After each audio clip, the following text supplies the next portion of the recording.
नमस्कार, मैं मेघा हिंदुस्तानी स्वागत करती हूँ आपका माटी के लाल पर।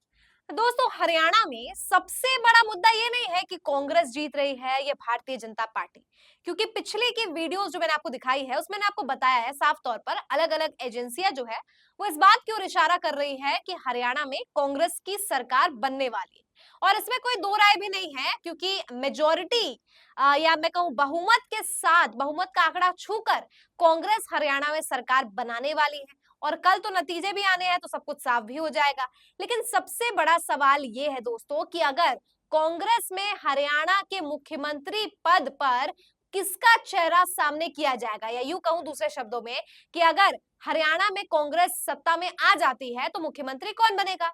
अब आप सोचेंगे कि इसमें सोचने वाली ज्यादा बात तो है नहीं। 36 बिरादरियां हैं हरियाणा में, लेकिन दो ऐसी बिरादरी है जिसपे माना जाता है कि सरकार बनाने और सरकार बिगाड़ने में इनकी हुकूमत है। और ऐसे में इनके ही नेता को जो है सत्ता में काबिज किया जाएगा। मैं बात कर रही हूँ भूपेंद्र सिंह हुड्डा और कुमारी शैलजा।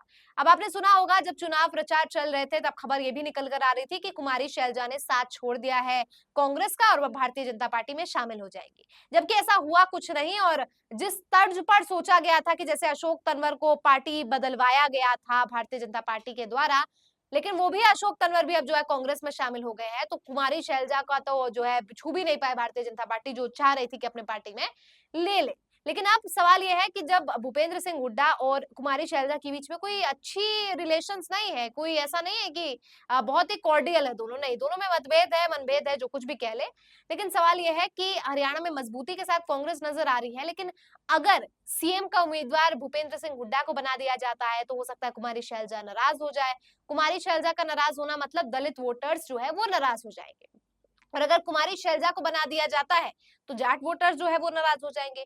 तो कांग्रेस के लिए मुसीबत अभी कम नहीं है कि किसको बनाया जाए चेहरा, लेकिन इसका भी तोड़ जो है राहुल गांधी ने निकाल लिया है। और एक ऐसे नाम की चर्चा सियासी गलियारों में तेज हो गई है हरियाणा की विधानसभा चुनाव में, जिसको लेकर अब प्रधानमंत्री मोदी तक जो है वो शॉक्ड हो जाएंगे। भारतीय जनता पार्टी के लिए भी चौंका देने वाली खबर है, जिस चेहरे का नाम जो है चर्चा किया जा रहा है। तो आज इस वीडियो में वही बताएंगे कि मुख्यमंत्री हरियाणा में कौन बन सकता है। सटीक आपको उदाहरण के साथ, तथ्यों के साथ पूरी खबर बताएंगे।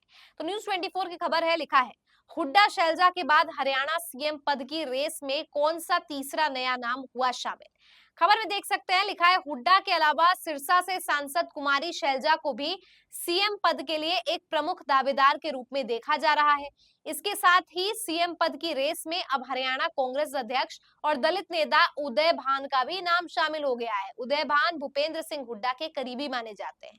और उदय भान जो दोस्तों दो ये है, एक दलित नेता है, और ऐसे में कुमारी शैलजा को न बनाकर उदय भान को भी मुख्यमंत्री बनाया जा सकता है। हो कुछ भी सकता है, संभावनाएं बहुत है।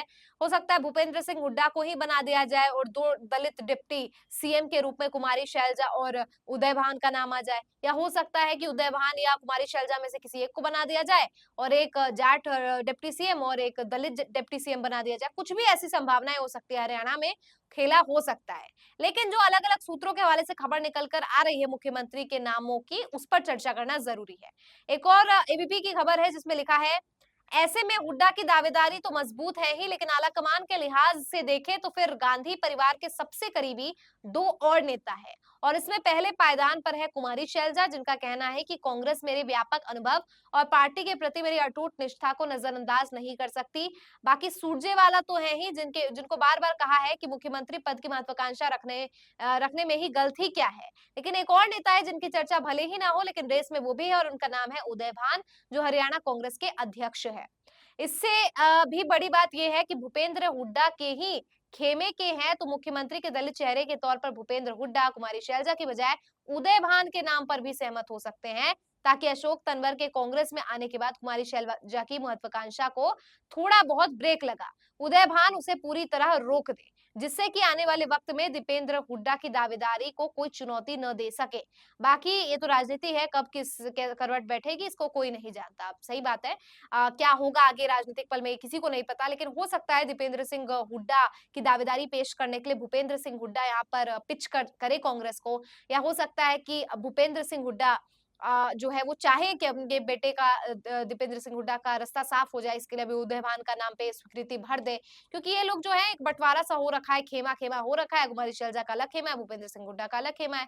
अब ऐसे में महत्वाकांक्षाएँ पहले अशोक तंवर की थी, कुमारी शैलजा की भी है, तो इनकी महत्वाकांक्षाओं पर ब्रेक लगाने के लिए उदयभान के नाम पर सहमति बन सकती है। खैर ये तो सब अपने-अपने कयास लगा रहे हैं, सब अपने-अपने खबर छाप रहे हैं, हम भी आपको उस अनुसार बता रहे हैं। लेकिन फाइनल सीएम चेहरे के नाम पर अभी तक कुछ जो है वो फाइनलाइज़ नहीं हुआ है, किसी ने जो है ऑफिशियल स्वीकृति नहीं भरी है। तो फिलहाल जो है ये चेहरों का नाम है, सुरजेवाला न रणदीप सुरजेवाला का नाम भी काफ़ी तेज़ चल रहा है, क्योंकि उन्होंने कहा भी था कि सीएम पद की किसको लालसा नहीं होती, महत्वाकांक्षा क्यों ना रखें। तो ये फिलहाल 4 चेहरे हैं, 4 नाम हैं जिनको लेकर हरियाणा विधानसभा चुनावों में सीएम पद को लेकर चर्चा हो रही है। अब आगे कल नतीजे हैं, उसके बाद कांग्रेस जीतती है तो फिर किसका नाम फाइनलाइज़ किया जाएगा, आगे आने वाले वक़्त में आपको बताएँगे। मुझे दीजिए इजाज़त, देखते रहिए माटी के लाल। धन्यवाद।